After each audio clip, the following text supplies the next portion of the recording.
Cool. I think it's live. Let's see. Yeah, I see our faces on our profiles. Okay. Perfect. Awesome. Well, before we do intros on ourselves, I'd love to just share with everyone how this space even started. And this is kind of the beauty of the internet. So this actually all started from Anna. She DM'd me 2 weeks ago with this cold DM, and it says, "Hey girl, I made my due diligence first. I still thought I'd pop the question. Do you have any tips on getting into Safari? Or maybe more care about it and it becomes a post, hugs." And then after I saw this, I messaged you, Justin, and I was like, "Hey, any tips?" And I was like, "You know what? Why don't we just hop on a stream?" Yeah. So today we'll actually touch on 3 topics. It sounds like we'll go over how to get a job in crypto as a marketer, how to get into Safari, and how to hire crypto marketers. Do you want to start with an intro on yourself, Justin, and also a little bit about Safari? Yeah, for sure. Hey everyone, really excited to be here. I'm Justin, one of the co-founders of Safary. We are the leading customer data platform for crypto teams, and we also got our start by starting as a community. We built this really awesome community, which is a community of crypto marketers. It's one of the first of its kinds. And it's actually really exciting. We're about to celebrate our 3-year anniversary. So we launched it February 1st, 2022. And it's become almost like the Y Combinator of crypto marketers. We have crypto marketers across the majority of all the protocols that you've heard of before. Their CMO, their head of marketing, and the acceptance rate has gone very low, as we were talking about on Twitter with Emily yesterday. We've had nearly 5,000 marketers and founders who applied to Safari over the years, and we've accepted just around 5% of them. So there are 275 marketers in Safari Club today, and we're about to accept our next batch of 80 new marketers to the group. So excited to be here and share a little bit more about what it takes to both get a job in crypto marketing, and also how to get into Safari, because like Emily, my DMs are every day are, how do I get in? Who do I need to know? And so happy to share that all with you here today. Yeah, I personally had to sell one of my organs to get into Safari Batch 6. But apparently there's other ways that I didn't know about.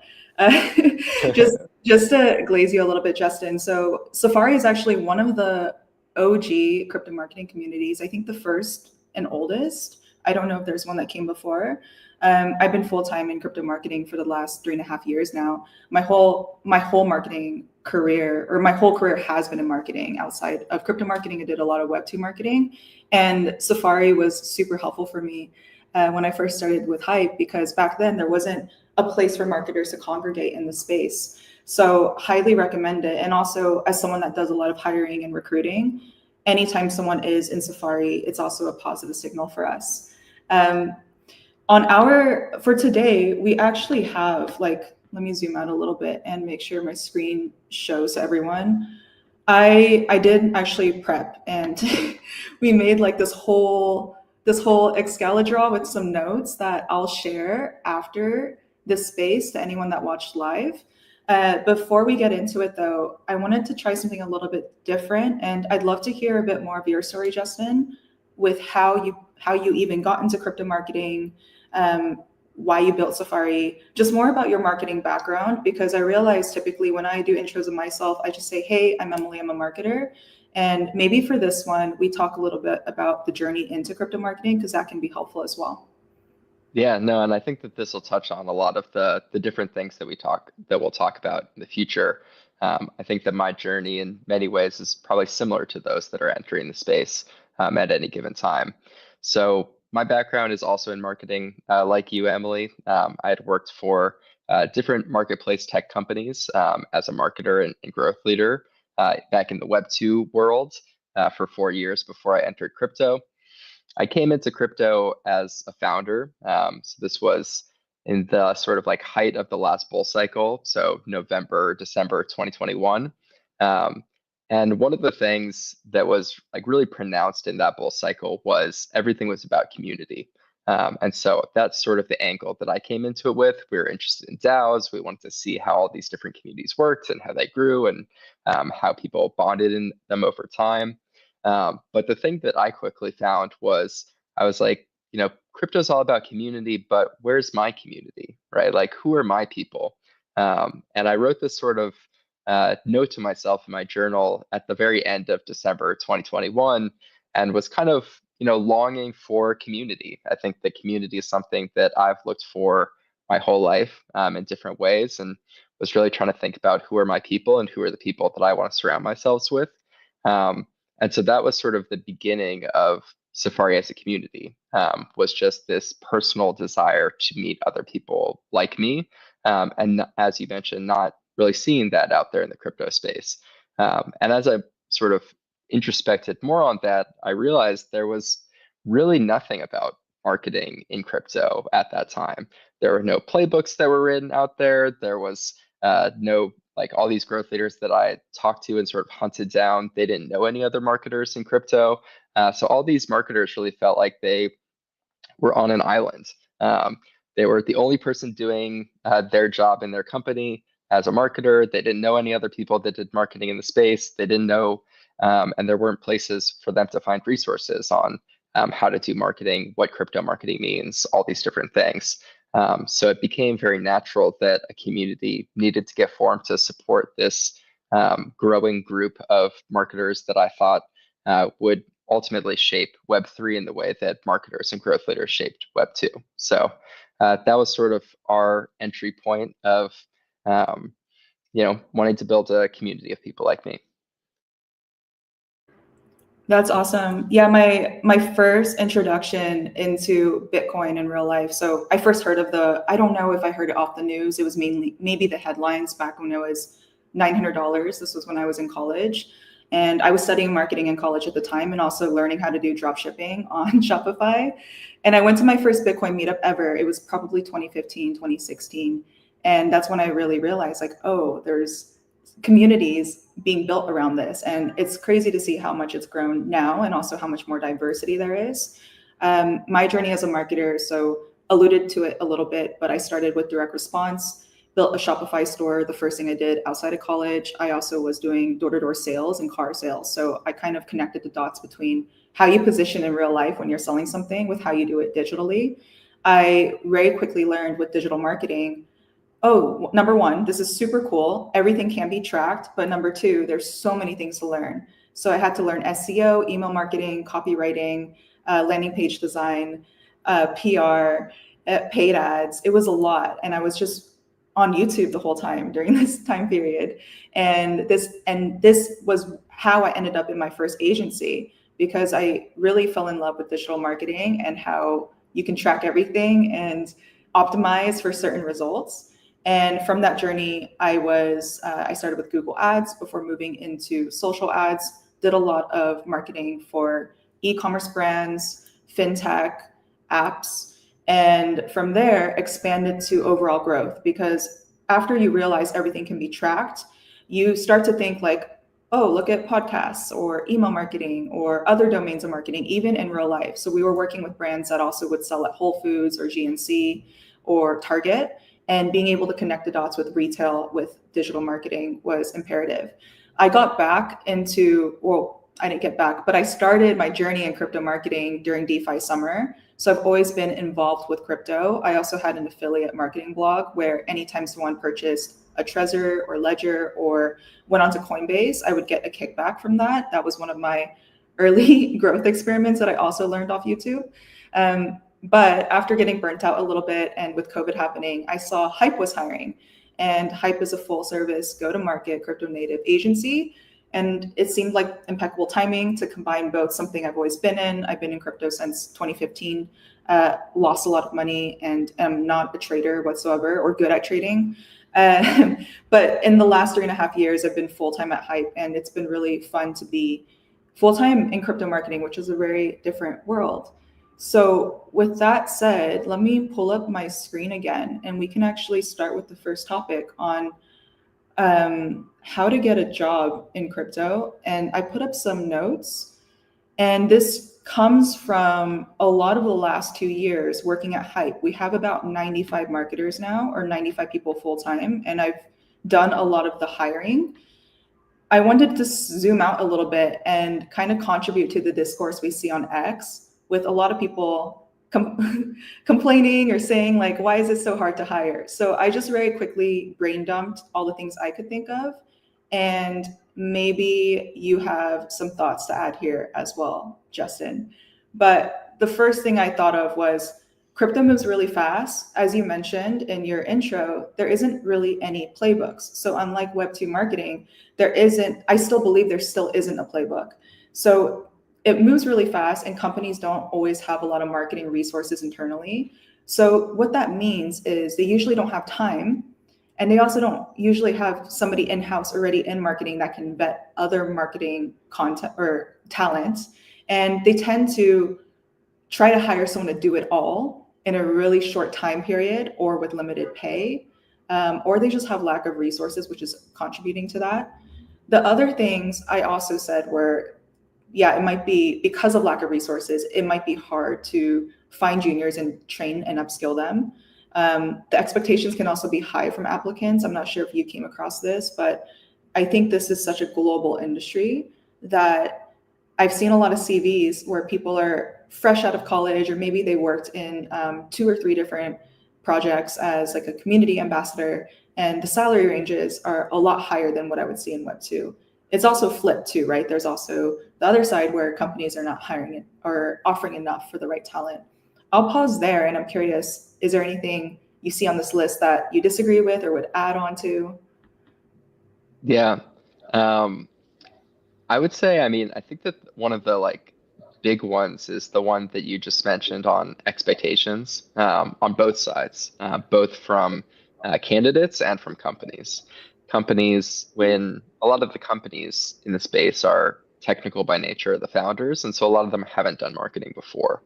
And I think that that creates mismatched expectations. Like there's this notion, at least like in the traditional B2B SaaS world, that the founder should sell first so that the founder knows like what is realistic to expect from like how much can we sell, how fast. But that doesn't really happen in this like general crypto marketing world. So when the founder hasn't done marketing of any kind before, whether that's on their personal brand or for their company, and then they try and hire somebody, I think that they expect that this person is going to be able to create magic for them, and everything's going to go swimmingly, when that's just not the reality of what somebody is able to do. And I think that that comes from what you were mentioning, Emily, of like just the nature of crypto itself, moving so fast, not having playbooks. It's hard to know. It's to give like these founders some credit. It's both hard to hire somebody for something that you haven't done before, but it's also hard to know when somebody's doing a good job or not doing a good job. We know that marketing is slow to start, but what does that mean exactly? Like if somebody's working on something for 4 to 5 months and you haven't seen results yet, is that normal? And then things are going to uptick, or is that a sign that this person's not very good at their job and you're never going to see that change? So I think that those are sort of other complicating factors. Is hard to hire, hard to qualify if somebody's doing well or not, and what all this means in this crazy world of crypto we're in. Yeah, I think you summed it up really well, of just that mismatch of expectations on both sides. And since we'll talk about both sides, maybe we can help break it down for everyone watching. And those who are new, yes, I'll share this document afterwards. So you will have it. The other points I wrote down here is the talent pool, in my experience, it's a lot smaller relative to Web2 marketing pools. And beyond that, it's also that I often find in crypto, we're like, hey, we need marketers, which is a really broad term. And we'll define that a little bit, or talk a little bit more about that, because I think how you position yourself with what type of marketer you are is really important to give yourself some differentiation with everyone else. In Web2 marketing, we often know exactly who we're looking for. We're looking for, let's say, a email marketing specialist or a copywriter or a campaigns manager. So it's a lot more specific, and there's also a wider range of that. And then the last thing I think I wrote here was, yeah, I think because the talent pool is also really, really small, to also become top talent in crypto, I think theory is one thing, but you do need an opportunity and space to practice and learn and test your experiments or test your campaigns. And the only way you can do that is truly working at a marketing agency or working for a protocol. And if you look at the landscape, there's only so many top projects in the space. And some of the people who are, I would say, elite tier marketers that come from some of the top projects, they are constantly getting poached for opportunities. They also might have better opportunities outside of marketing. Maybe they've already made it as a trader or investor, who knows? So that's something else I found, is that it's not that there is a lack of quantity of talent looking for jobs, but I think there is a lot of nuance with how people are positioning themselves, and also that gap between marketers that are trying to enter the space and also marketers that have been in the space and are very desired.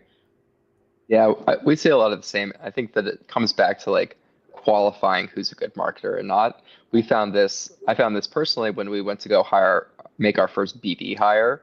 I think this applies generally to non-technical people in crypto in general, is you either have people that are from all the company brand names that you know, like Coinbase, MoonPay, et cetera. But none of those people are going to be a good fit for your small protocol. And then, so if you're like, okay, that's too big company, like that's like the Facebook of crypto, that's not going to work for us. Then what are you left with? You're left with a lot of people who work for non-brand name companies that never made it, right? And so you actually can't qualify talent in the way that you could in Web 2. I've said they worked for a good company at a good time, scrappy and early, and then this was a success story.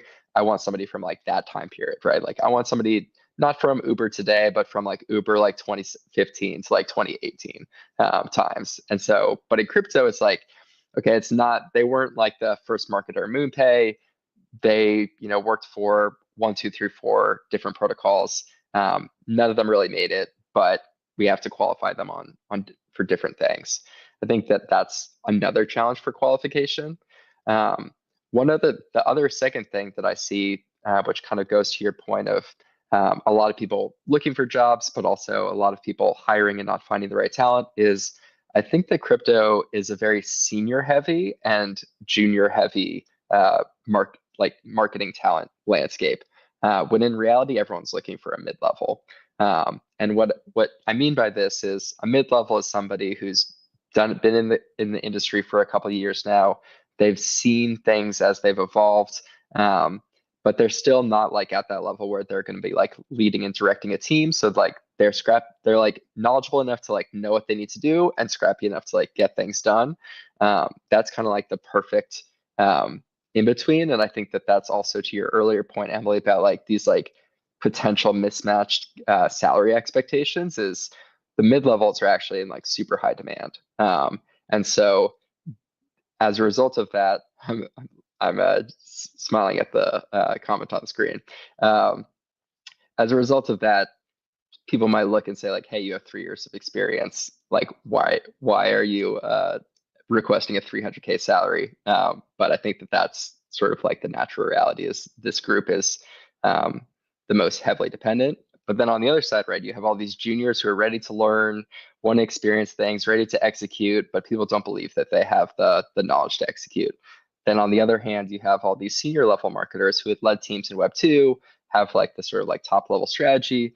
People say, hey, like your request is like too much money, and we don't believe that you'll be able to execute on that without a team under you. So I think that that's another piece of the pie that makes it really, really tricky to both hire and get hired as a crypto marketer.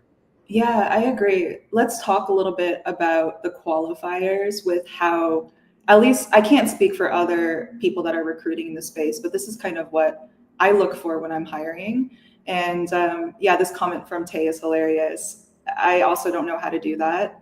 but it sounds like Avail is treating people well out there. So let's go into kind of the notes that I have on how to get into crypto marketing and or hired. And I broke it down by best ways to position yourself, how to find open roles, pointers if you are doing cold DMing, application interview tips. There is, at Hype, we give out a demo task, and this is huge for qualification. And I'll also talk through the different filters we personally use. It could be different with other companies. I also have heard, at least on the Twitter discourse or X discourse, I've seen that many people have had different experiences with the interview process. But hopefully this is helpful for both sides on if you're looking for a job and also if you're hiring. So on how to position yourself, I kind of listed it out here, and I'll talk through this. I guess first, after you get this doc, if you are watching this, there are 2 tweets I put out before that kind of visually encapsulates what I've looked for in the past. The one on the left is kind of the T-shaped marketer, but I applied it for Web3. I think this is already maybe 2 years old now, or it looks like this was done in 2023. The idea here is being able to understand what someone's channel expertise is, or what their domain expertise is as a marketer, as well as having some type of generalist skills, tends to be the best fit, at least in an agency where we are managing so many different projects and we're in a space where the meta might change constantly. What I mean by meta, or what I mean by that is, my first year in Hype in 2021, we did a lot of monolithic L1 blockchains. And if you look fast forward to today, no one's even launching an L1. They're all L2s. There's multiple VMs. There's also a lot of infra that is being developed that is mid-layer, whether that's data availability or rollups. And there's also different ecosystems being built out. There's AI now, there's EK that's happening this year. And as a marketing agency or someone hiring for crypto native marketers, I don't expect anyone to be an expert in all of these things. So there's other types of qualifiers I look for. The other thing I look at is, this is like a meme that I posted. And also if you click on these, you can see the actual post when you get this document. The idea here was that it's kind of the meme of it's hard to find someone that's all 3. And I think this goes to your point of we often are not looking for those in the middle. Very okay with someone that is crypto native and has one of these other assets. So let's talk a little bit more about it qualitatively. So I think the number one thing that I tend to always want to understand from someone is what type of marketer are they? And I bring this up because I remember being at a crypto conference sometime last year in Q4 2024, and a lot of people asked me this question. And my immediate question was like, well, what type of marketer are you? I think the most important marketing domains in crypto marketing right now would be social media, community, campaigns, creative, which could be directed with campaigns as well, and growth or growth strategy, which is kind of like a kind of correlated with all of it. But if you're a social media manager, I'm going to assess your skill set and your CV very differently than, say, a growth strategist. So I would always start there. On the next point with hard skills, so this goes to the qualification. So let me talk through a little bit about how we filter things at Hype. So if you ever applied for a job at Hype, you might have found it from our website. And there are, I think, 2 or 3 questions after you submit your CV and your cover letter. And one of the questions are, what are your top 3 favorite projects this year? This is kind of a filtration question I use to understand how plugged into the space are they? And I kid you not, I've seen responses like Cardano, Chainlink, and that's where or even Bitcoin, and that's where I instantly know, like, okay, this is someone that's not really active in the space day to day and may take a lot more training and upskilling. And to be honest, from this pace that we're at Hype, we typically will skip that completely.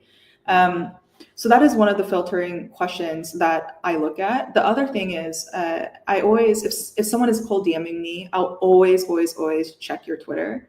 More importantly, I'll check your replies. So I'll see how active you are. And this is kind of a proxy to me that, okay, you actually really love being in the space. You love showing up. You love interacting with protocols.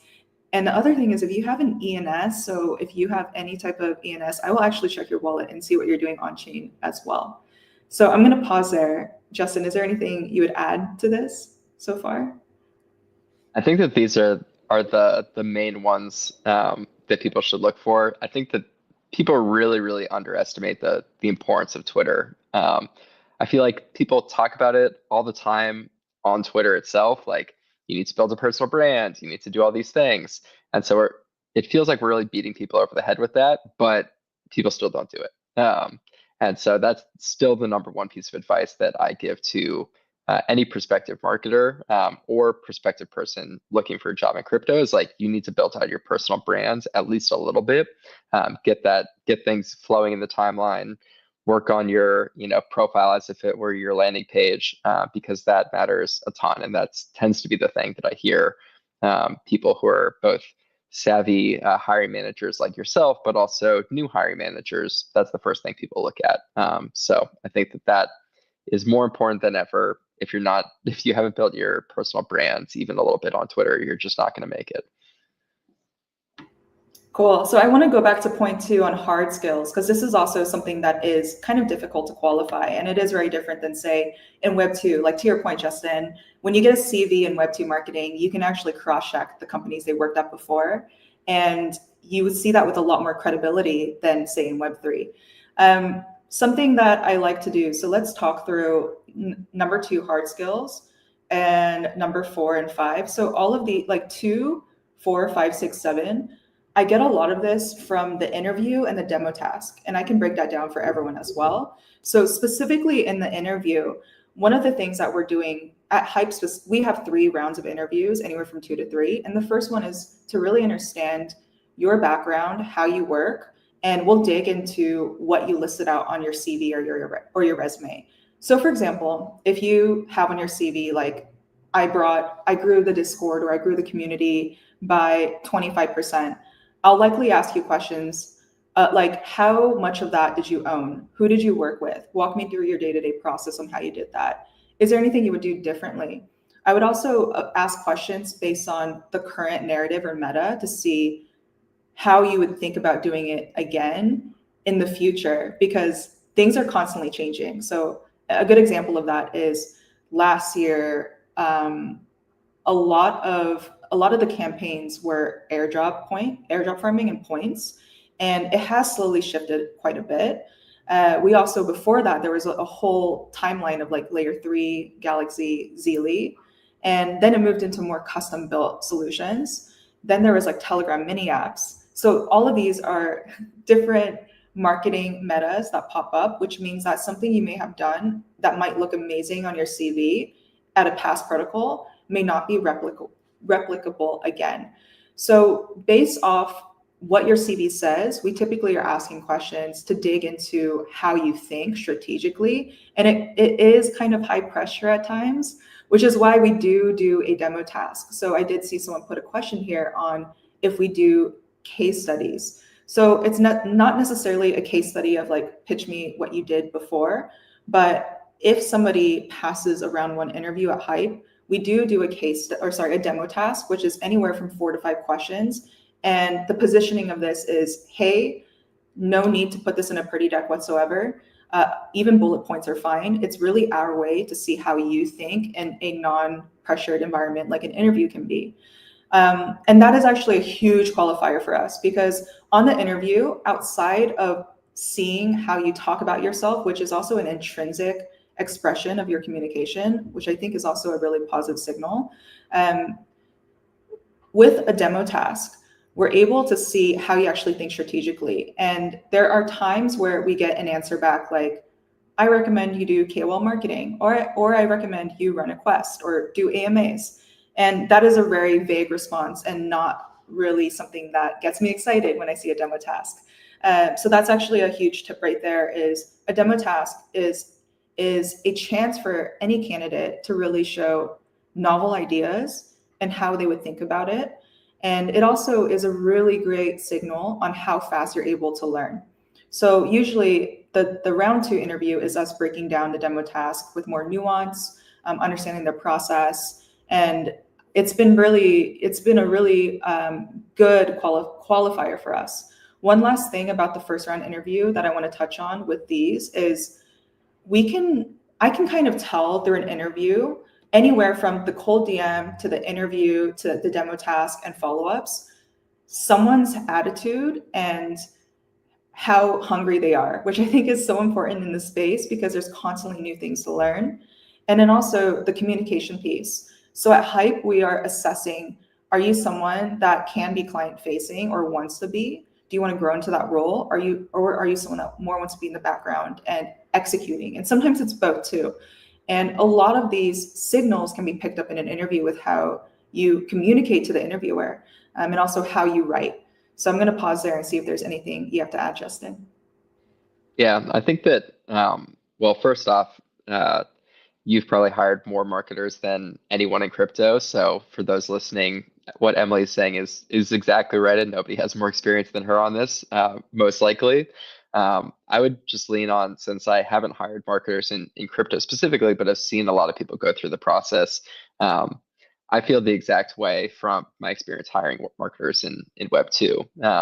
It's really about like, can you break down a process, and like, do you fundamentally understand both like what's out there, but also like which are the channels to use in this particular moment in time. Some questions that I asked in the past, which I think relate here too, is like to like pick 5 channels, but expand on one that you think is like really would be really impactful. I think that that's a great opportunity to see like both, do they know which meta we might be in at this moment, or are they just like recycling things from past metas? And just like the rest of crypto, these marketing metas move really fast. I tell people that these marketing metas will like pop up and be dead and gone like within 3 months. And so it's really important that people have a good understanding of like what's going on in this moment. Another thing I think for the sort of the attitude, the knowledge, is I always ask people, and this applies actually to every role that I've ever hired for. I ask people to teach me about something that they learned recently.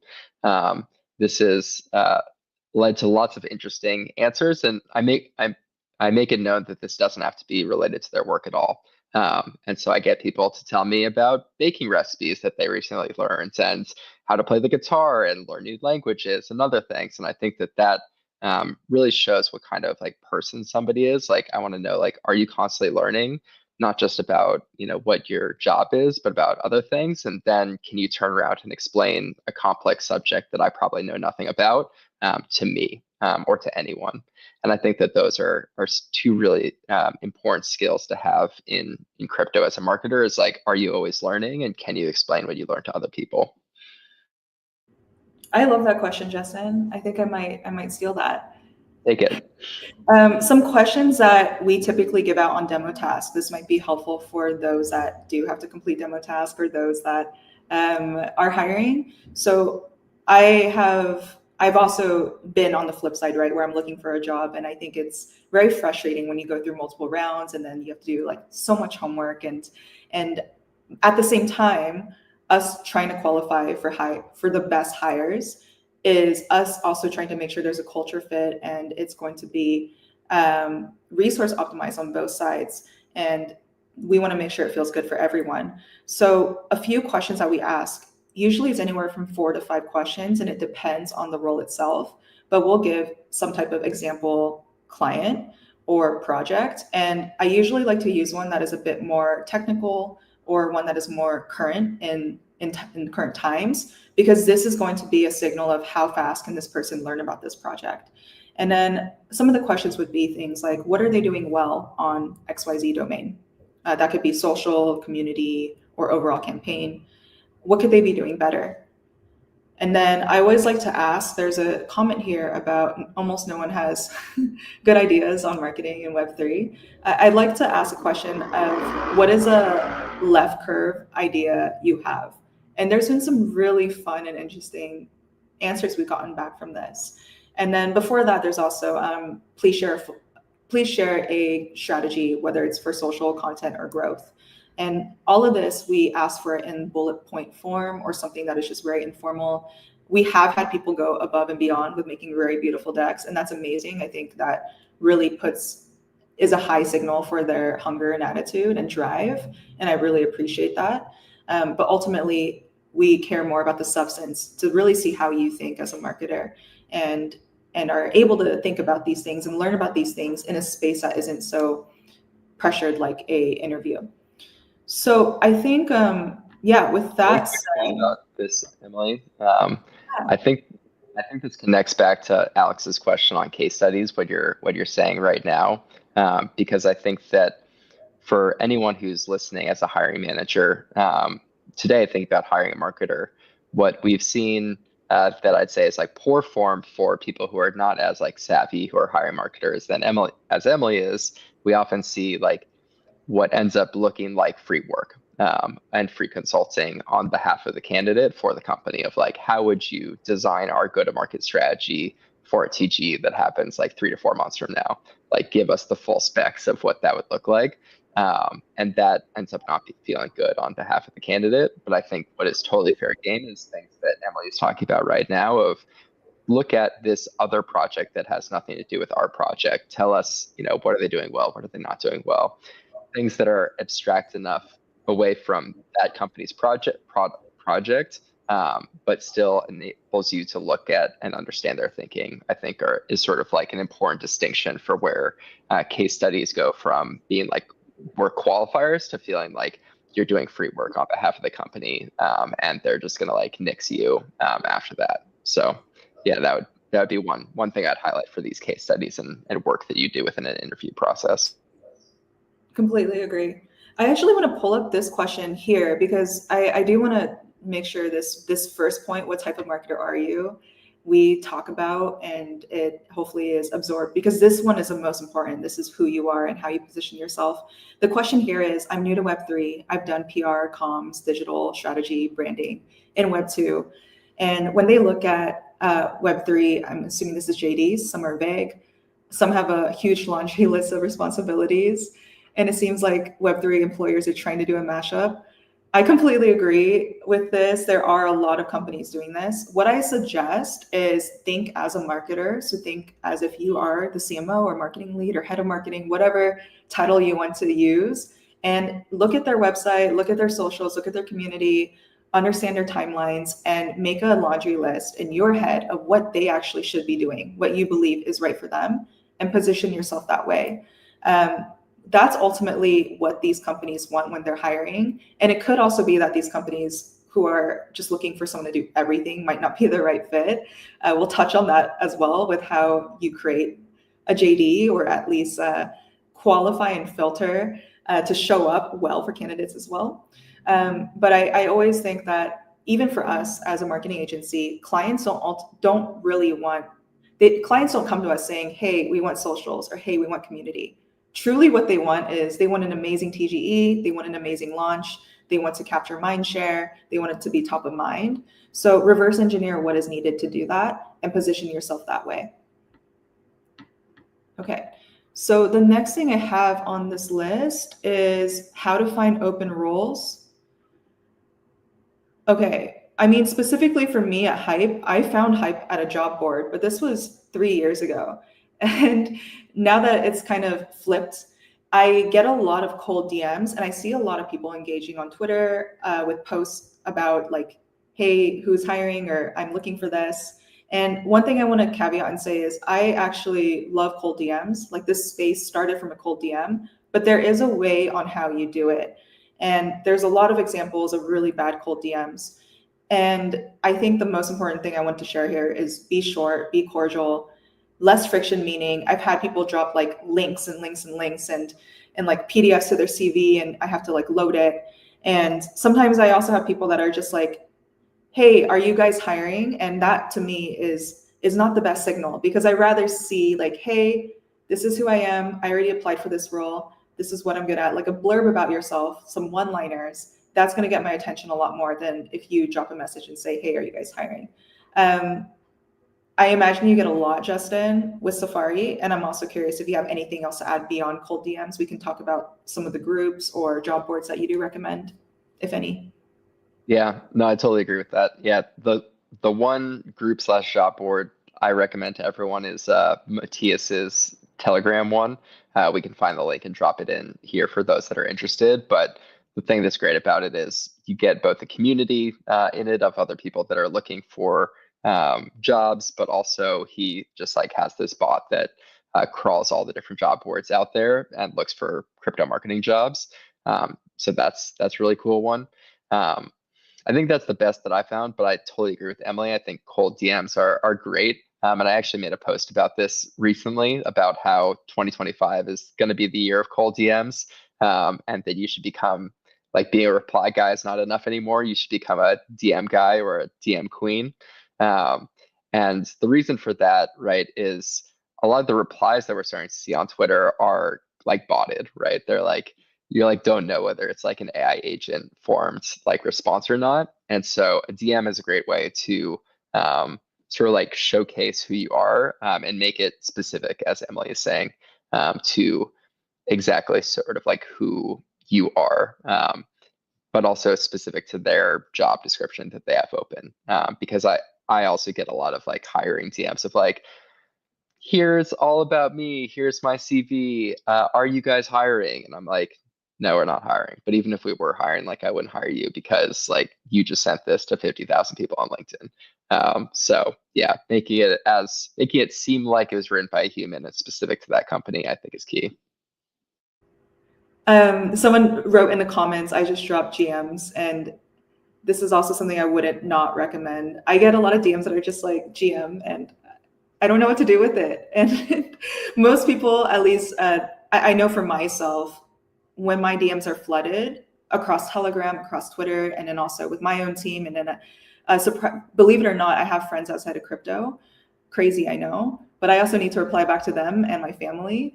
I just can't get back to everyone. So I think there is this fine art of how do you position yourself well without being way too long and go straight to the point. And I think the way you show up, showing that you actually care and you want the role, is to also do a little audit of that company and explain how you think it can be better. I just remembered I actually got the job at Hype 3.5 years ago because of this job board. So I dropped the link here.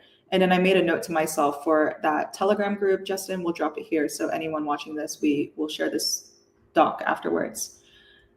Is there anything else to add here on where people can find jobs?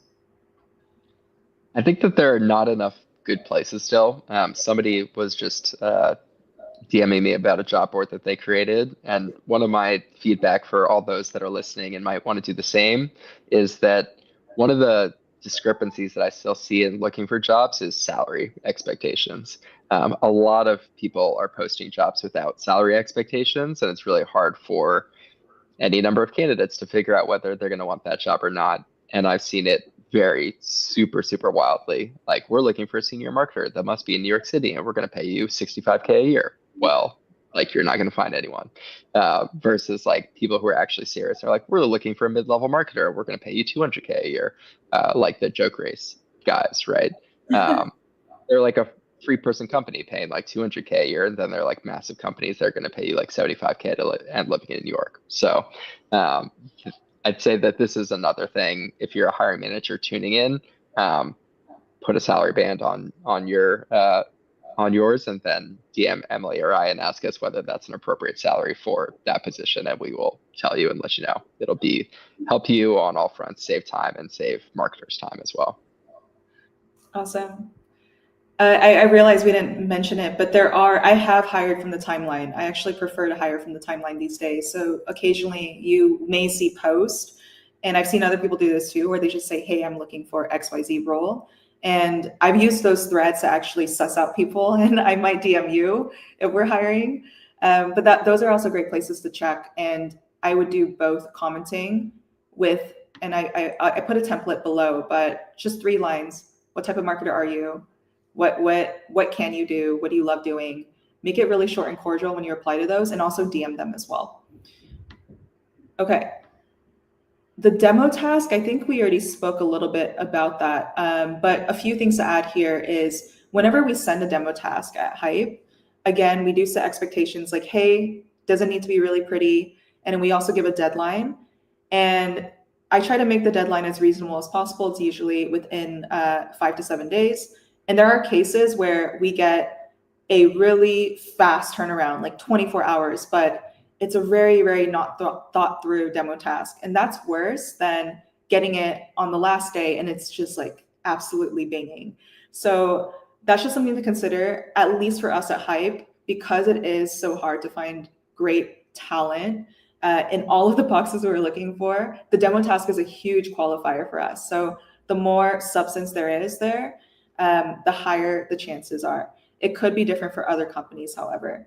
And anything to add here, Justin? When you have hired or with case studies, do you have anything to add on this?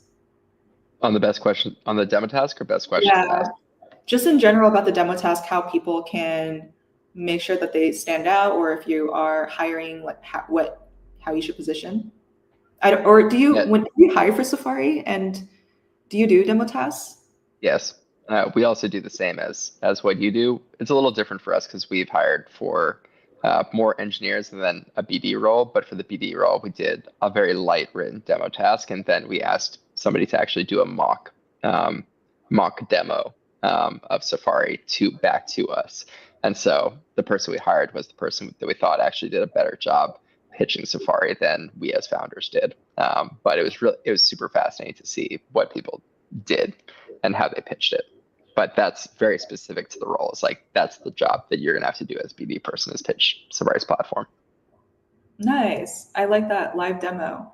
Cool. And this is actually more for people in the hiring process with best questions to ask. So I want to plug Laguna here. If you click on this, it'll go into her post. At Hype, you have anywhere from 2 to 3 interview rounds. And something that's really important for us is finding the right culture fit. And I think it should also be extremely important for you because, your job is what you're going to spend a lot of time doing. And some of the questions I like to consider and also make sure I ask when I'm in interview processes in the past looking for a job is I'm trying to understand who will be on my team. I'm trying to understand what resources I have, and resources can be headcount, as in your actual team, as well as if you need a marketing budget. And I also want to understand the company vision and mission. And I want to call this out specifically in crypto because as someone that has reviewed literally hundreds of CVs, I often see so many people that have like 3-month stints at a ton of different companies. And I can't discern, is it because that company didn't do that well because of how volatile the market is, or is it because this person isn't as loyal? It is a high signal when I see someone that has been at a crypto company for a year or longer. It makes me think like, okay, this person has gone through at least some type of campaign launch or seen some type of roadmap development. So that's something to call out. But if you're looking for a job, understanding things like what is their next milestone, runway, where are they at? Because a lot of this is pre-product market fit. And it does send some type of signal on your resume. And it also, at least in my experience, it can be really debilitating on your creativity and also personal life if you're constantly looking for the next thing to do or another gig. Yeah, no, I completely agree with that. I think that there's a fine balance too in terms of ambition. Like, you want somebody ambitious enough to do the job well, but not like so ambitious that they're going to be looking for their next job as soon as they, get in the door at your company, which some people certainly are. I think another thing, and this kind of goes in the expectations category, is like, is this company looking for like a strategy partner, like somebody who's going to give you a seat at the table, or just like an execution person? And that, I think, is where a lot of the like frustration often comes for marketers when they jump into the role, is that they find themselves just in like the founders think that they're just there to like send tweets and not say like, hey, I've realized that our positioning is wrong because of XYZ things, and we need to change the product accordingly. Or our product can't be for 7 different user personas because that just doesn't work. And so I think that that's a really key piece of friction that often happens within teams, is whether this person will be able to influence the overall company strategy to make their job easier and manageable, or whether they're just be like, hey, sorry, yeah, we're going to have 5 different products and 7 different user personas, and it's your job to figure it out. And yeah, we're a 5-person startup, so you get no resources to do that, which is not that extreme compared to like what I've seen. So yeah, I think that's a big piece. Yeah, that's wild. That's actually, wow. That's crazy. Okay, I know we're getting really close on time. I think we might go a little bit over because I think the next topic on how to get into Safary is super, super important. So before I dive into that, I just want to add, I might refine this doc a little bit and I'll drop it in the comments of the stream, but we are currently hiring at Hype. And I hope that you take some of these to practice, because I gave a lot of tips. Please don't DM me with just a GM. I probably will not reply. But the other thing too is there's some amazing companies constantly looking. I know a few are hiring CMOs or head of marketing, and also social media managers. So if you are looking for a role, I think this is a great exercise to just be as concise as you can be and position yourself. So comment to this stream with a one-liner of what type of marketer you are, what you love doing or what you're good at, and kind of like your dream day-to-day or dream role. At Hype right now, we're hiring KOL managers, head of community, art directors, and we're always looking for craft marketers. So whatever that means to you, I'd love to hear how you position yourself back to us. So with that being said, Justin, do you want to take over for how to get into Safari? Yeah, definitely. Unlike Emily, I did not prepare a fantastic visual for you about how to get into Safari, which I absolutely should have, because visuals make everything better, and I think that Emily is the master of that as well. But yeah, so for those that are curious, there are a number of different criteria that we look for in Safari, and I'll also qualify this by saying at a certain point it's kind of impossible. So for sort of like the structure of what we're looking for, we accept 80 marketers into Safari twice per year. So every year we're accepting around 160 people total. So that makes our community very, very small.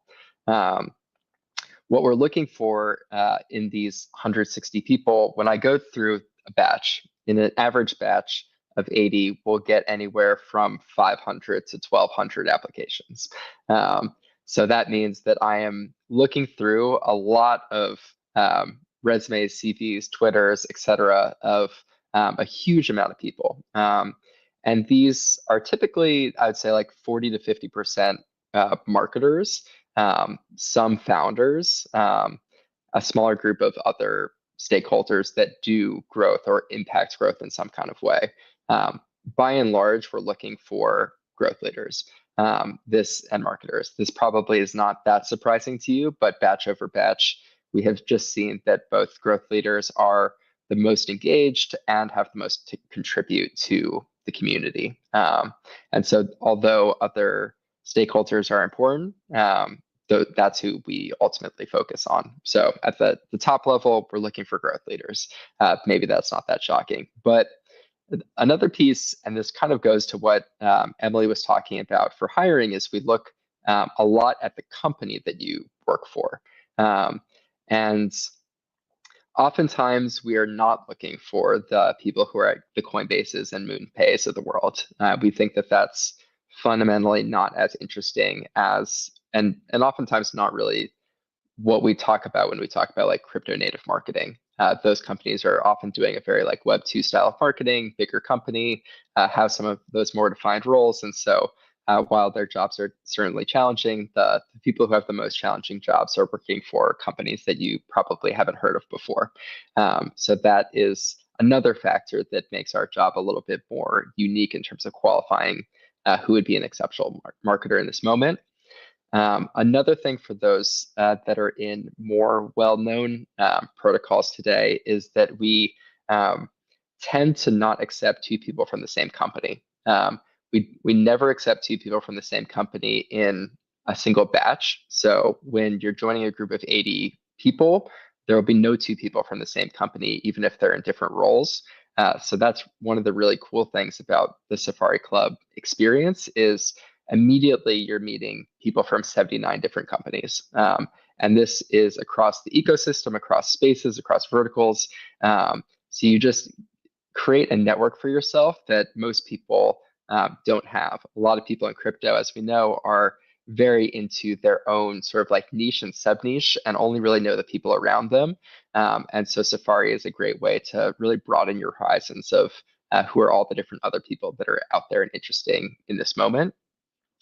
But yeah, we look for companies that are in interesting new spaces. For example, like DeSci is really hot right now. We'll probably take in some marketers from DeSci, but we try and make each batch as diverse as possible. So both will have diversity of the companies of like no two people from the same company, but also the diversity of the category and the ecosystem.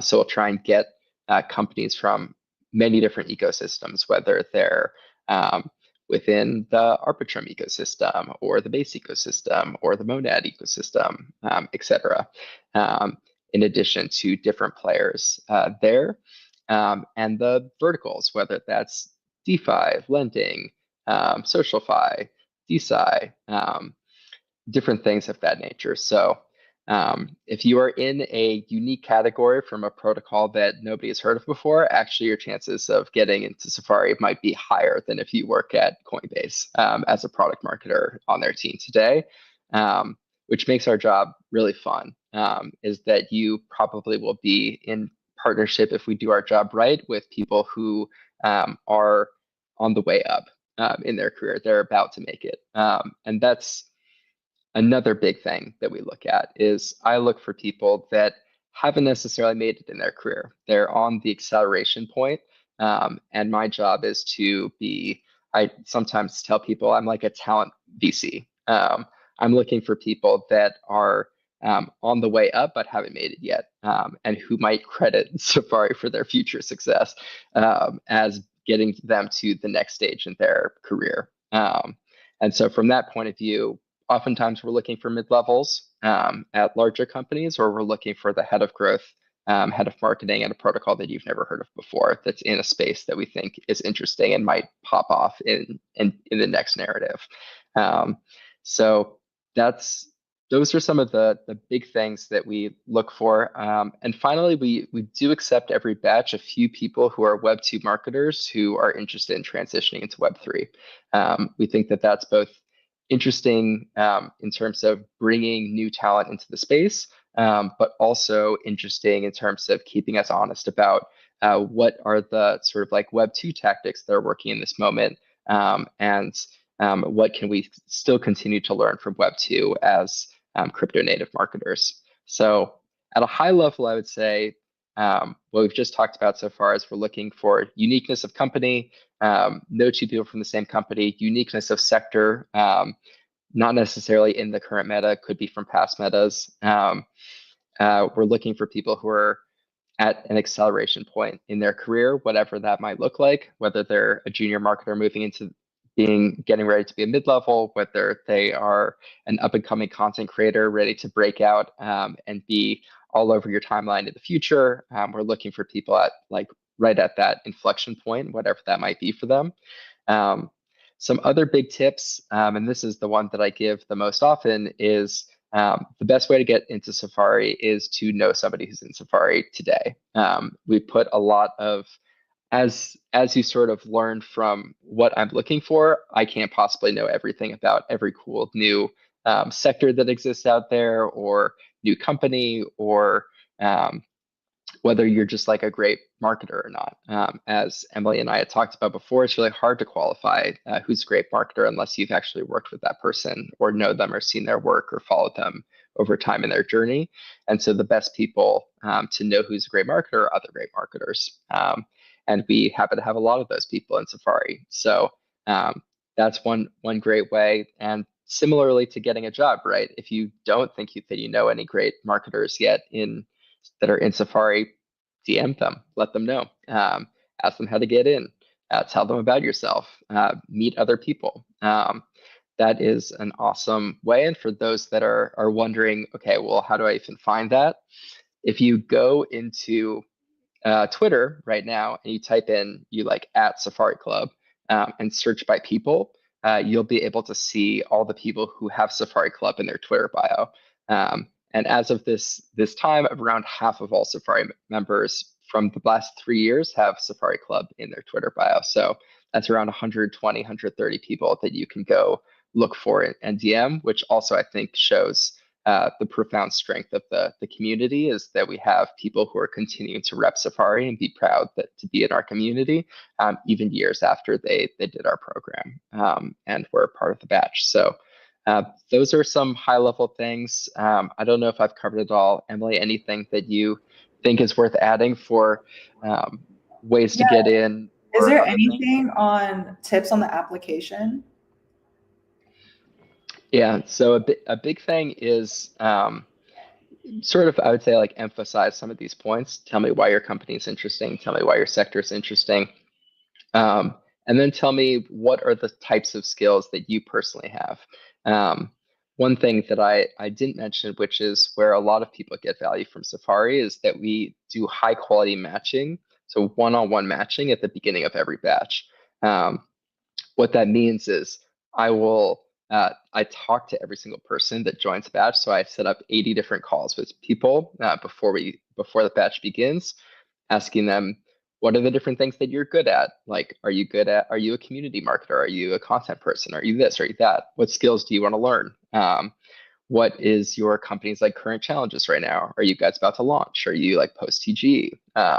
And in gathering all that information, then I match them with somebody else that has those types of skills. So in the application phase, I'm already looking at and thinking about potential matches between people of like two people that would be really high leverage for each other. So also sharing a little bit about sort of like your current challenges and what you're good at, what you're looking for is also great for helping me figure out is this person a good fit for this current moment in time?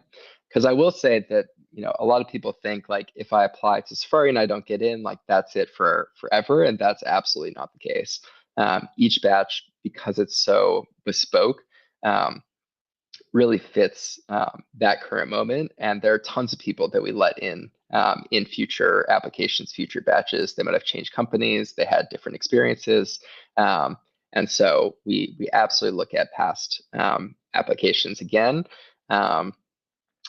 including for batches, even if you don't reapply. And I mentioned that to say as well because um, we it's I sort of alluded to this at the beginning. It's honestly a little bit impossible sometimes to select a new batch for Safari.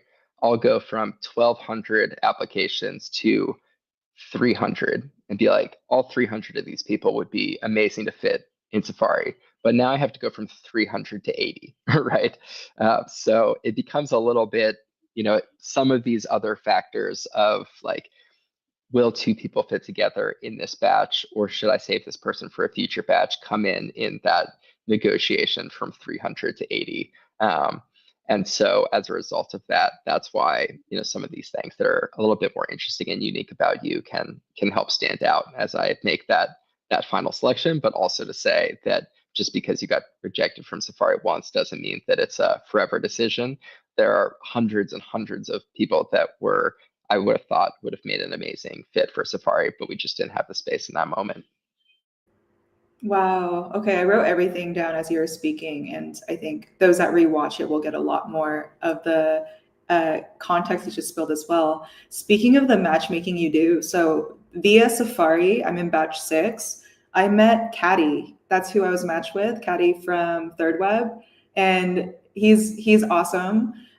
Third Web, I think, already has Escape Velocity and their post product market fit, and he ended up on a X Space a few months ago, and turns out Caddy actually has built a whole fashion meme page on Instagram.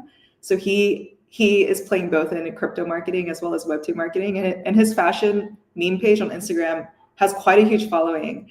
And that Twitter space that I had him on, Kate from Boys Club was also on it, and it was almost like the matchmaking you did for me and Caddy was a matchmaking for them, and now they're making memes and they're just blowing up on Instagram. So I just love that side story of how Safari seeded all of this. I think the Yeah, last question about one, this, one, because one quick yeah, point go for about it. that as well is that's the great thing about this matchmaking too. Since I talk to everyone, I can get hyper specific as well in terms of what they're looking for. Like I chatted with Jasmine, who is the head of marketing at Hashflow at the time, and she said, I want to meet somebody else who's another female crypto marketer working at a DEX, right? That was her ask to me. And I was like, I know just the person. And I matched her with Ksenia, who is the CMO at Orca.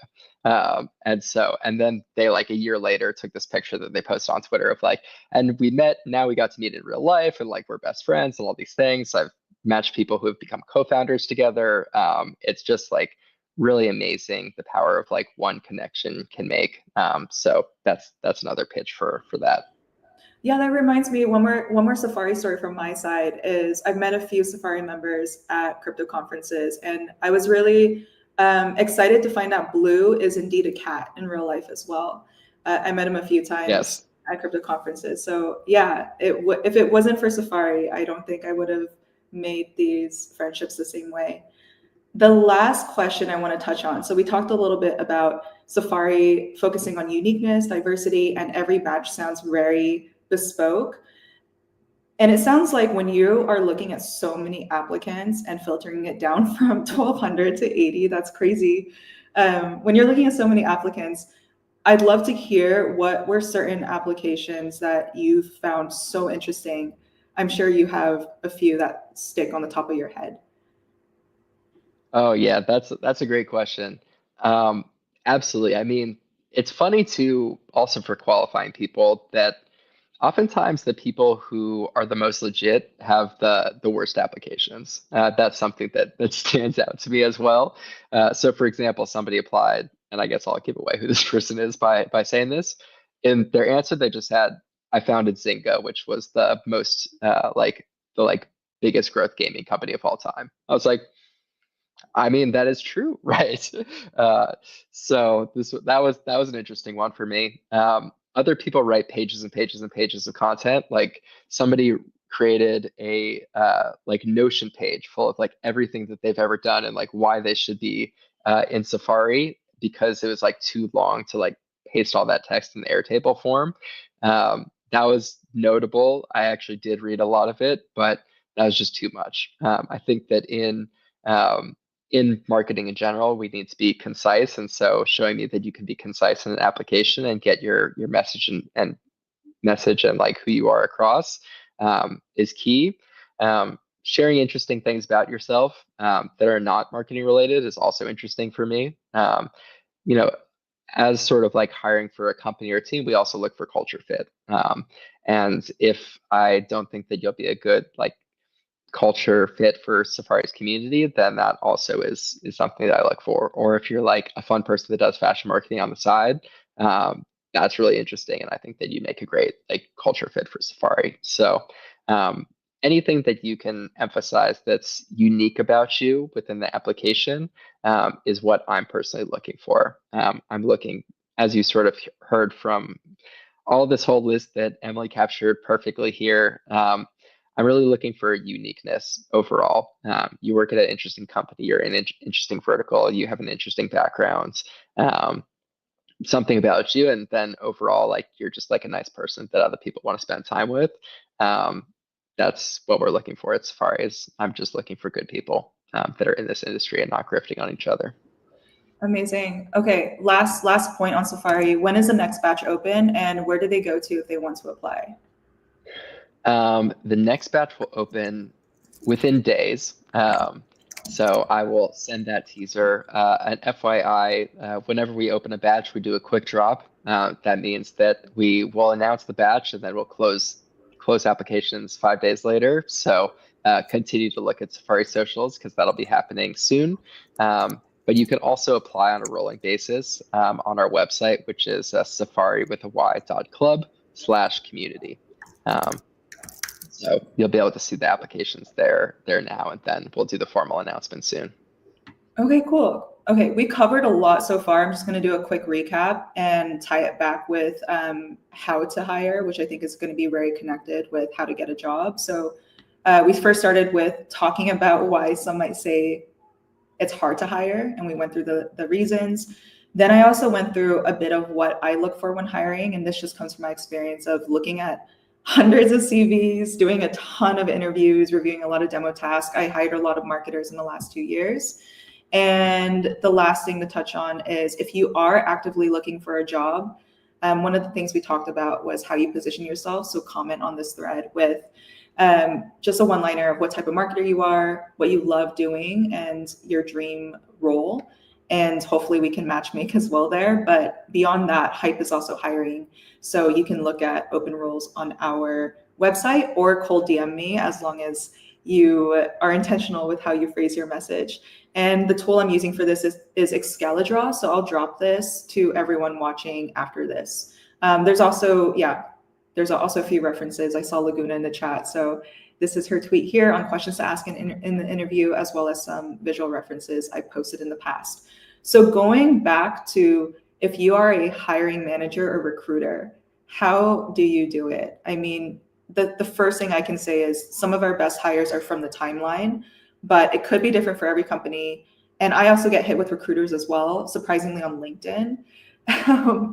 And you also shared a few tips earlier, Justin, of having some type of salary expectation and also a more clear JD. I think there was a comment about sometimes people are looking for multiple roles in one. And I know there's some discussion on this as well. But I'd love to hear your take, because you have a community of growth leaders that are constantly looking for marketers. Yeah, no, I feel like I've learned a lot about this because I have founders that DM me all the time asking me if they can post jobs in Safari, which, full disclosure, we're very happy to do when the job seems right, and we don't charge for this. This is just like, we're just trying to help marketers get good roles. But the first question I almost always ask is like the two that you mentioned there, Emily, is like, one, like, what type of person are you actually looking for? And then two, like, how much money are you going to pay this person? Because right from that, I can typically see whether this is going to work out for somebody or not. A lot of people say, oh, well, the range is dependent on like experience, et cetera. I'm like, no, like, give me a number. I'm not posting this until you like give me a number, right? And that is very, very telling, as I sort of alluded to before. But yeah, most job descriptions, to earlier points, and this is what makes it difficult for candidates, are like, we're looking for somebody to do everything. We're looking for you to be, and the everything has gone more extreme actually over time, in my opinion. It used to be like, we're looking for somebody to do like content and community and some other things and run Zealy Quest. Now it's like, we also want you to be a KOL on the timeline, and we want you to do this and that, and we're going to pay you $50K. So yeah, I think that those are the big ones: salary and like what type of marketer are you actually looking for.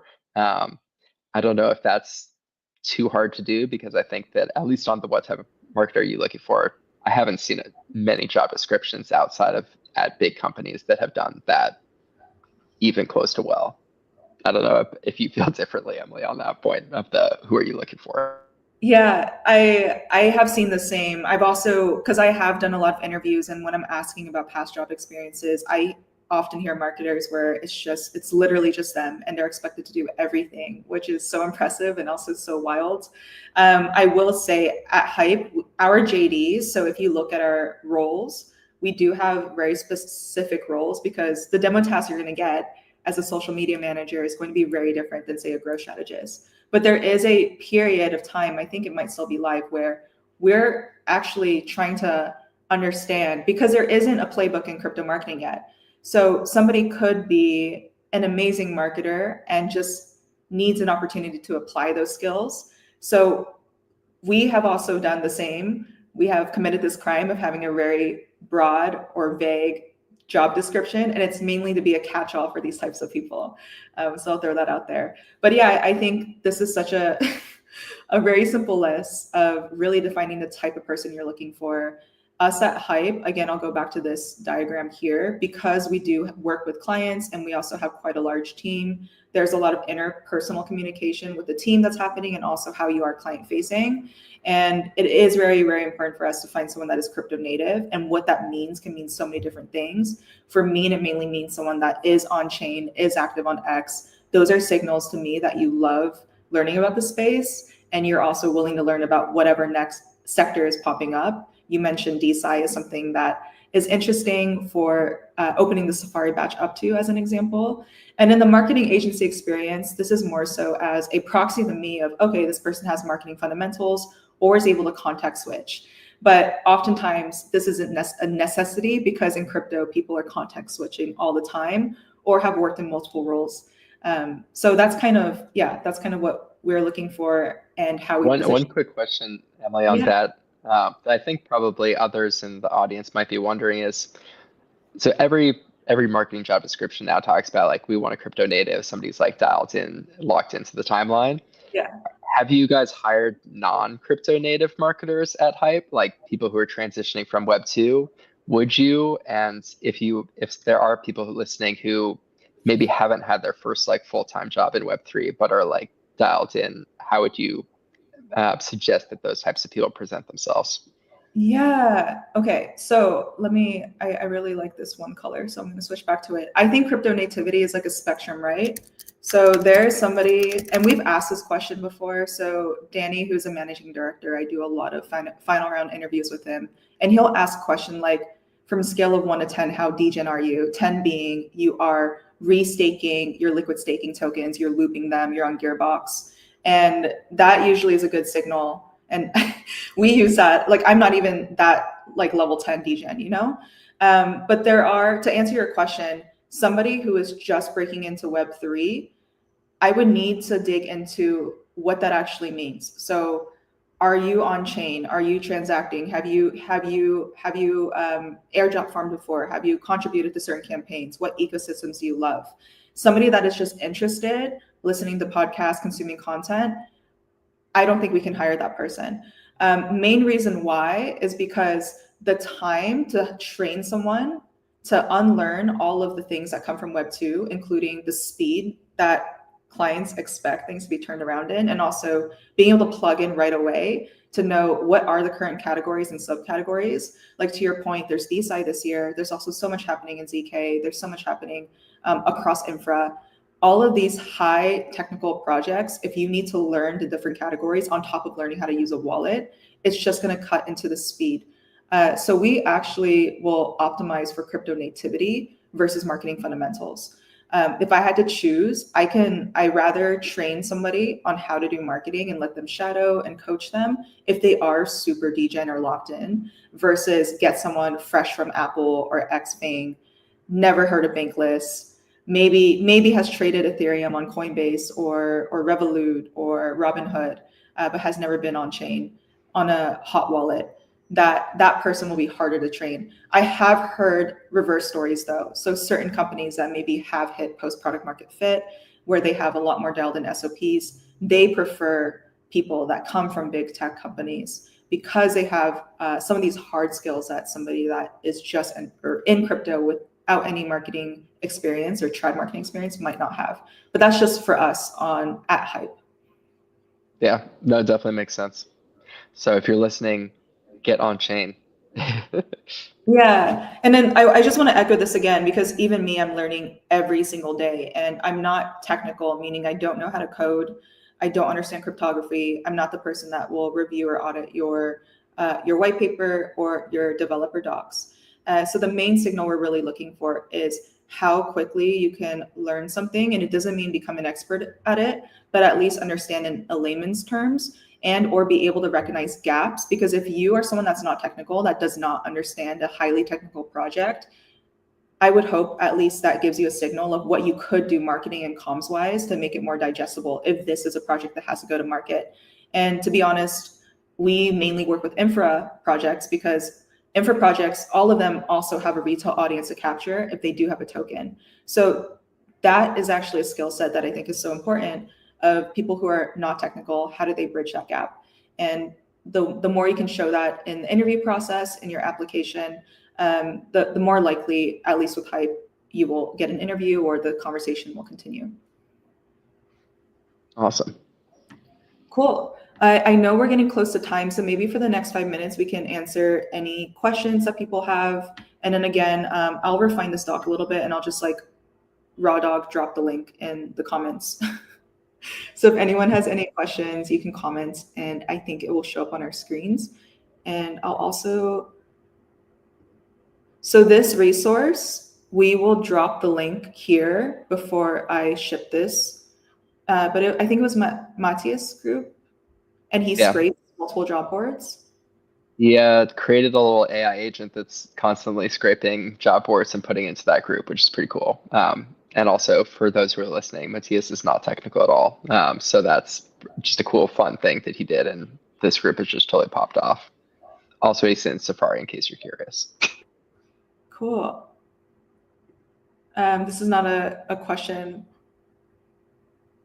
Nice. I like the intentionality of making a list of companies, like dream companies you want to work for, and just checking whenever they are hiring and also reaching out to them. Okay, so I'm actually not seeing that many questions. So maybe we end it here. Do you have any last words, Justin? That's all. I think we answered a lot of the questions along the way, which makes sense for why there wouldn't be any at the end, and we covered a lot of ground for sure.